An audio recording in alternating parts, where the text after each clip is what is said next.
Bendiciones a todos, muy buenas tardes. Hoy sábado 13 de junio. Gracias por compartir este espacio a través de nuestro culto juvenil. Nuevamente recuerdo que el Ministerio Kairos de la Iglesia Cristiana Fuente de Paz, Ministerio Juvenil, del cual por su misericordia presido, junto con los chicos, pues saludamos a todos nuestros hermanos que hoy pueden observar esta transmisión. Bendecimos a nuestros pastores, a Pastor Gregorio, al Pastor Gustavo, a sus familias, a mi familia, a mi esposa, a mis hijos, a mis padres, a mis hermanos y a todos nuestros familiares y amigos, y sobre todo pues a nuestros hermanos de la Iglesia Cristiana Fuente de Paz. Hoy quiero compartir un texto en el Evangelio según San Mateo capítulo 19, versículos 16. Vamos a leer. Dije Mateo 19, 16, dice, hablando del joven rico, ¿no? Dice, entonces vino uno y le dijo, maestro bueno, ¿qué bien haré para tener la vida eterna? Él le dijo, ¿por qué me llamas bueno? Ninguno hay bueno sino uno, Dios. Mas si quieres entrar en la vida, guarda los mandamientos. Les dijo, ¿cuáles? Y Jesús dijo, no matarás, no adulterarás, no hurtarás, no dirás falso testimonio, honra a tu padre y a tu madre y amarás a tu prójimo como a ti mismo. El joven le dijo, todo esto lo he guardado desde mi juventud, ¿qué más me falta? Jesús le dijo, si quieres ser perfecto, anda, vende todo lo que tienes y dalo a los pobres y tendrás tesoro en el cielo, y ven y sígueme. Oyendo el joven esta palabra, dice, se fue triste porque tenía muchas posesiones. Señor Jesús, muchas gracias por permitirnos un día más, una transmisión más con nuestros hermanos, con nuestros familiares, por un día más de vida, porque en tu misericordia hasta aquí, Señor, nos has rodeado y nos has alcanzado y nos has guardado y nos has librado de la peste destructora, del lazo del cazador. Has cubierto con tus alas nuestras vidas y es por ello que podemos declarar que estamos seguros en Cristo Jesús, escondidos en tus manos. Padre, muchas gracias. Bendecimos tu nombre y te pedimos que nos des sabiduría en esta tarde para exponer tu palabra en Cristo Jesús. Amén. Muy bien, esta tarde quiero compartir este texto bajo el título El gran rechazo. El gran rechazo. Algunas generalidades con relación a este pasaje, visto en primer lugar, desde los otros evangelistas. Mateo, Marcos y Lucas son los que describen o escriben más bien sobre este pasaje. Mateo 19, 16, por ejemplo, o mejor dicho, los tres, Mateo, Marcos y Lucas nos dicen que el hombre era rico, ¿verdad? Mateo 19, 20, solo Mateo dice que era joven, ni Marcos ni Lucas hacen esta aseveración o afirmación. Solo Mateo describe que es joven. Solo Lucas nos indica que era un principal, era un hombre importante y puede entenderse también como de alguna manera algún líder religioso. Era un hombre principal, era importante. Marcos nos dice, solo Marcos nos dice que él vino corriendo y se postró a los pies de Jesús. Solo Marcos lo dice, es en Marcos 10, 17. Los tres nos indican, o sea, Mateo, Marcos y Lucas nos indican que él mencionó las palabras, Jesús mencionó las palabras, ¿por qué me llamas bueno? Los tres. Y solo Mateo incluye la frase, amarás a tu prójimo como a ti mismo. Ahora, solo Marcos nos dice que Jesús miró al joven y lo amó. Y bueno, para los que dicen que la Biblia se contradice, no. Digamos que el Espíritu Santo influye de manera directa en la vida de los escritores y los inspira a escribir. Lo que nosotros vemos es que el panorama se amplía cuando observamos el texto bajo la lupa de 3 escritores que tenían una intencionalidad al escribir, y reitero, dicha intencionalidad es encauzada por el Espíritu Santo, pero lo que podemos resaltar es que aunque los 3 nos hablan de la misma historia, aunque los 3 tienen enfoques diferentes, pues al complementar los 3 nos damos cuenta de que pues ellos nos enseñan básicamente lo que nosotros podemos complementar en el marco general de la comprensión de la Escritura sobre en particular esta historia que hoy estamos observando. Y después de mencionar esto, pues podemos mirar que este pasaje contiene la respuesta a la pregunta más importante de la vida. Contiene la respuesta a la pregunta más importante de la vida. Y creo que en 5 pasos, quiero que observemos 5 grandes verdades de esta historia. El joven rico hizo 4 cosas buenas, o 4 cosas bien y una mal. Y de eso se trata pues esta reflexión, que yo procuro que sea también corta, pero puntual y práctica. 5 cosas que quiero que mencionemos brevemente. La primera es que el joven rico vino a la persona correcta. Vino a la persona correcta. Él tenía todo lo que se podía comprar con dinero. Este joven tenía todo lo que se podía comprar con dinero, pero tenía el corazón vacío. No tenía descanso para su alma. No tenía paz interior. Sentía que algo le faltaba en su vida, que el dinero no era la satisfacción o no le podía satisfacer todo en su interior. Tal vez sus gustos, sus deseos, sus caprichos, sus necesidades. Pero hay una necesidad interior que el dinero no le podía satisfacer a este joven. Sintió que algo le faltaba en su vida, ya lo mencioné, y por eso vemos que Marcos menciona que él vino a Jesús corriendo e hincado, arrodillado delante de Jesús, le hace la pregunta: Maestro bueno, ¿qué cosa haré para heredar la vida eterna? Así que él vino a la persona correcta, a la persona indicada. Y podemos hacer aplicaciones. Cuando tengamos alguna dificultad en nuestras vidas, cuando haya alguna interrogante en nuestra vida, cuando estemos atravesando una gran crisis en nuestra vida, lo que podemos aprender aquí para hacer una aplicación, la primera es que debemos venir corriendo ante Jesús y humillarnos delante de Él, porque Él es el que tiene todas las respuestas a todas las grandes interrogantes de la vida y de nuestra vida. Lo segundo es que Él vino en el tiempo correcto. No solo vino a la persona correcta, sino que vino en el tiempo correcto.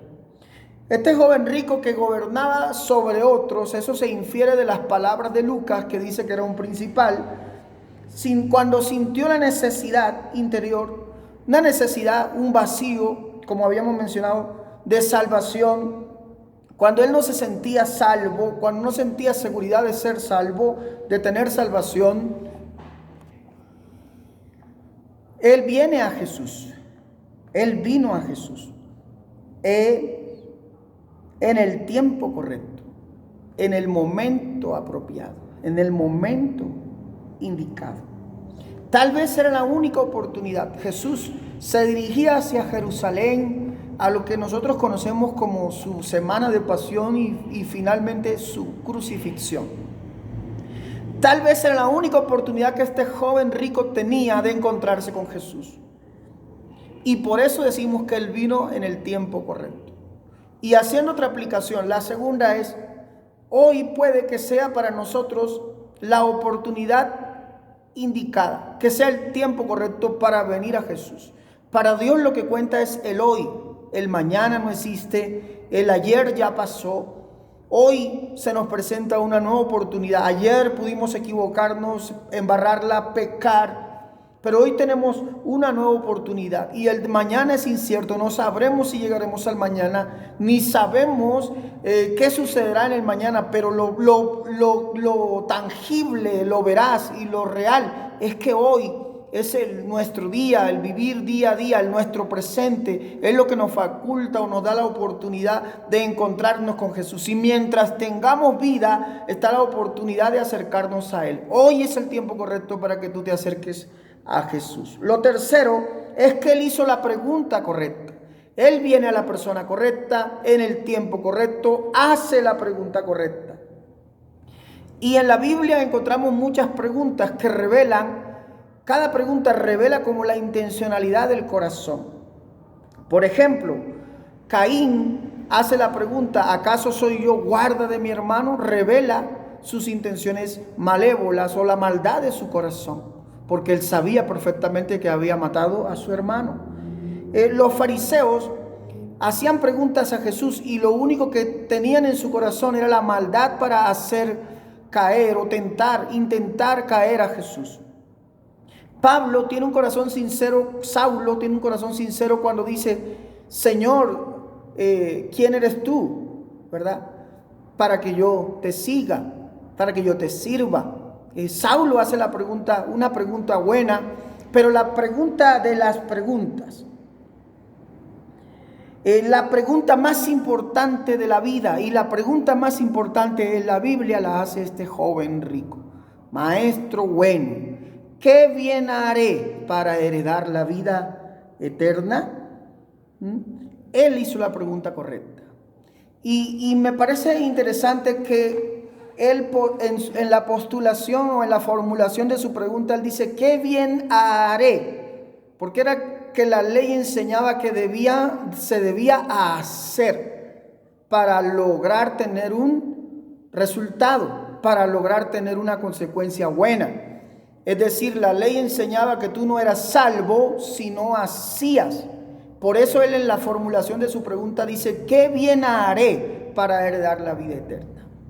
Y bueno, al final, cuando miremos cuál fue la respuesta de Jesús y concluyamos, pues entenderemos de qué cuál es la respuesta a esta pregunta más bien. Lo cuarto, y allá vamos, es que él recibió la respuesta correcta. Y notemos tres cosas en la respuesta de Jesús. Primero, él no responde inmediatamente. Jesús no contesta inmediatamente la pregunta. Lo segundo es que la ley no hizo que este hombre sintiera la necesidad de un Salvador. La ley no logró evitar mejor que este hombre sintiera la necesidad de un Salvador. Si la ley hubiese sido suficiente para él, él no habría tenido el vacío interior que él sentía y que lo lleva a encontrar o a buscar en Jesús una respuesta a la gran interrogante de su vida, porque aunque él dijo que todo eso lo había hecho desde su juventud, guardar la ley, cumplir los mandamientos, él lo había hecho desde su juventud, aún en su interior había un vacío. Y eso significa que la vida religiosa no sacia el vacío del alma, no llena el vacío del alma, no llena esa desesperación que el alma siente por adorar a Dios, al Dios verdadero. Y no da la certeza mejor, en vez de satisfacción, la certeza, la seguridad de ser salvo, aunque esté haciendo cosas religiosas y cumpliendo ritos religiosos. Él vino a Jesús. Y Jesús le responde, no inmediatamente. Dentro de la respuesta de Jesús se nota que la ley no evitó que este hombre sintiera la necesidad de un Salvador. Y finalmente Jesús contesta la pregunta. El versículo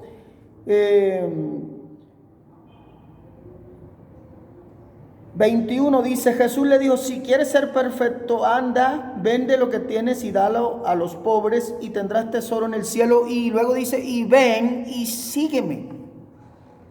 Aquí contesta Jesús la pregunta. No le dice qué cosas debe guardar. Le dice de qué cosas debe despojarse, número uno, de sus riquezas. Pero ¿quería Jesús que el hombre quedara en la ruina? No, de ninguna manera. Lo que Jesús estaba haciendo era mostrando lo que para el hombre era más importante. Jesús sabía cuál sería el resultado de formular esta petición. Anda, vende todo lo que tienes y dalo a los pobres. Él había dicho que amaba a sus prójimos. Él había dicho que había guardado desde su juventud esos mandamientos relacionados con con los hombres. No mentirás, no dirás, no adulterarás, no robarás, no matarás, amarás a tu prójimo como a ti mismo. Y él decía, todo esto lo guardé desde mi juventud, pero en su reacción se nota que el hombre no amaba, como él decía, al prójimo. Él amaba más el dinero, él amaba más la riqueza, él amaba más la posición social, más que a Dios, ¿verdad? Y luego Jesús le dice, ven y sígueme. Y luego miramos, y al concluir voy a enlazar un poquito esta pregunta, la respuesta de Jesús. Él, en quinto lugar, la quinta cosa es que él tomó la decisión incorrecta o la decisión equivocada. Él vino corriendo a Jesús. Él se postra delante de Jesús. Él lo llama maestro bueno. No porque reconociera que Jesús era bueno porque es bueno, porque era Dios o porque es Dios. No. Y a pesar de eso, él no quiso someterse a Jesús como maestro, como salvador, ni como Señor. Él vino corriendo, pero se fue caminando triste. Se fue cabizbajo, con un corazón vacío y peor de lo que llegó. Porque llegó con la esperanza, con una expectativa de una respuesta a su interrogante. Ahora tiene la respuesta. Pero su reacción da cuenta de que él amaba más su posición social, su economía, que a Dios. Y que aún su propia alma, porque no estaba dispuesto a dejar aquello que para él era importante, para suplir aquello que era, para suplir aquel vacío que había en su corazón. Ahora por eso él se va triste. Él se va cabizbajo. Y me parece interesante que es Jesús el que dice en Marcos 10, 21, que Jesús al verle lo amó. Jesús lo amó sin importar la reacción de él. Este joven rico tomó una mala decisión y por eso el tema o el título es el gran rechazo. Porque se pueden hacer cosas buenas. Nos podemos acercar a Jesús, que es la persona correcta. Nos podemos acercar en el tiempo correcto. Podemos formular la pregunta indicada o correcta y recibir la respuesta de Dios, porque siempre que hagamos una respuesta a Dios, una pregunta a Dios, recibiremos una respuesta de Él. Pero a pesar de estas 4 cosas buenas, Él hace una mala y es una que cuenta para toda la eternidad. Él simplemente toma una mala decisión y rechaza la salvación, que era la que le afanaba y la que le preocupaba. Jesús amó a este hombre y lo invitó a compartir de la vida eterna, pero el Señor permite que cada persona escoja por sí misma. Tú puedes estar escuchando, tú que nos escuchas hoy más bien, y no tienes seguridad de tu salvación. Puedes que asistas a un templo, puede que vayas a una iglesia, no importa de qué denominación, cristiana o no cristiana. Y puede que haya un vacío en tu corazón y no haya certeza de si tú eres salvo. ¿Qué pasaría si hoy murieras? ¿Qué pasaría si yo hoy muriera? ¿A dónde iría? ¿Cuál sería mi destino eterno? Esa era la interrogante del joven rico. ¿Qué le pasaría si muriera? Vivió una vida religiosa. Ningún pueblo sobre esta tierra ha sido ni será más religioso que Israel. Ningún pueblo tendrá un sistema sacrificial tan perfecto como Dios le dio a Israel en el sistema levítico. Ningún pueblo tendrá unas normas o leyes tan perfectas como la que Dios le dio a Israel en el desierto, para que viviera como una nación. Sin embargo, la ley era insuficiente y la ley tenía el propósito simplemente de llevar al pueblo a Cristo Jesús, indicarle a la gente su incapacidad natural para salvarse por sí misma, por sus propios medios o por los hechos que cada quien pueda hacer. Nadie es salvo por obras. Entonces, ¿en qué consiste la respuesta de Jesús? ¿O cuál es la respuesta, para terminar, a la pregunta del joven, y que es la pregunta más importante de la vida? ¿Qué bien haré para heredar la vida eterna? Y lo único que hay que hacer, según las palabras de Jesús, en el versículo 21 es seguir a Jesús. Haz esto, despójate de aquello y luego ven y sígueme. Así que la salvación consiste en seguir a Jesús. Y esto implica caminar con Él. Esto implica seguir las pisadas del Señor. Esto implica vivir de acuerdo a la manera, a la forma en la que Jesús vivió. Esto implica que debemos hacer las cosas que Jesús hizo y dejó de hacer en esta tierra para vivir como Él y ser como Él, un representante y un embajador de Cristo en esta tierra. Para ser salvo, yo lo que necesito es seguir al Señor, reconocerle y seguirle. Y hoy tú tienes la oportunidad, nosotros tenemos la oportunidad y tenemos la bendición de haberle seguido, pero hoy tú tienes la oportunidad de seguir a Jesús. Hoy es el tiempo correcto. Vienes a la persona correcta en el tiempo correcto. Puedes formular la pregunta correcta y recibes hoy la respuesta correcta. No te la estoy dando yo, la dio Jesús. Si tú quieres tener vida eterna, si tú quieres tener vida permanente en los cielos, si tú quieres vivir una eternidad al lado de Dios, lo que tienes que hacer en esta tierra es venir y seguir a Jesús. Y es venir a su palabra y vivir de acuerdo a ella. Vivir de acuerdo al ejemplo de Jesús. Vivir de acuerdo a las enseñanzas de Jesús. Pero sobre todo entregar tu vida y tu corazón a Jesús. ¿Cuál es tu decisión? La del joven rico fue una mala decisión y por eso le llamé el gran rechazo. La pregunta para ti es, ¿cuál es tu decisión? ¿Rechazarás a Jesús o lo recibirás? Si lo recibes, simplemente di estas palabras conmigo. Señor Jesús, te pido que perdones mis pecados. Tú eres la persona correcta, que da las respuestas correctas a las grandes interrogantes de la vida. Y al saber que la vida eterna consiste en seguirte a ti, hoy decido entregarte mi vida, reconocerte como maestro, porque eres quien me guía, como Salvador, porque eres quien me salva, y como Señor, porque eres quien gobierna mi vida. Yo esto lo hago de manera voluntaria y por eso te pido que me recibas como hijo, porque yo te recibo como Salvador en Cristo Jesús. Amén. Amados hermanos, si tú hiciste esta oración, ahora eres un hijo de Dios. Y para nosotros, los que ya tenemos por su misericordia el privilegio de ser llamados hijos e hijas del Dios Todopoderoso, debemos vivir de acuerdo a esto. Cuando hay un interrogante, acerquémonos a Jesús. Él es la persona correcta. El tiempo es hoy. A Él podemos formular las preguntas correctas y de Él obtendremos respuestas siempre a nuestras necesidades. Todo esto, gracias a su misericordia y por su palabra, en Cristo Jesús. Amén y amén. El Señor les bendiga, les amamos. Se acerca el tiempo, amada iglesia, para volver a estar juntos.